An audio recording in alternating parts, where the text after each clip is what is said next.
为伫咧安平区公所1楼区前艺廊目前咧展出的书法家创造时的作品。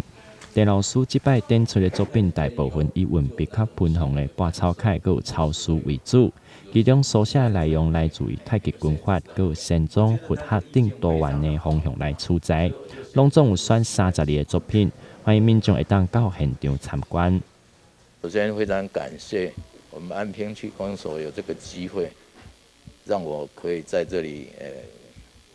来展示这个书法作品。这是我7、8年以来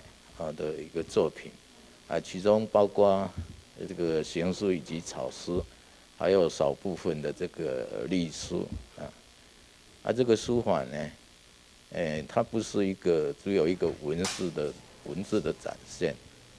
其实呢，它里面蕴含着很多的艺术，还有我们的内心的这种感觉，那种感情的抒发，比如说在古书里面。我们有看到那个古人的他那个感情，那我就觉得很好。我看了以后，我就想写，那在写字当中呢，我们可以感觉到古人他的心怀他的感受，他心里的感觉。陈老师自细汉伫爸爸的身躯边受到教育人员艺术气质的影响。开始做工课了，对书法慢慢产生兴趣。所以因为工课上无用，所以一直到退休才会当来向周基山校长来学习书法，并伫咧学习了，真正感受伫咧书法世界内底悠悠自在。我们安平区公所为了营造我们整个办公场域的一个艺文气息那我们这边也办好几年的一个艺文的展那我们也感谢我们整个美术学会，还有我们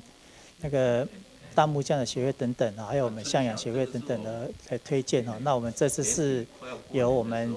郑兆喜老师他的一个书法展那他展览的内容大概以行书、草书为主那也有一些我们整个一些对联还有包括说我们整个一个佛教禅学的一些展示相当多元化的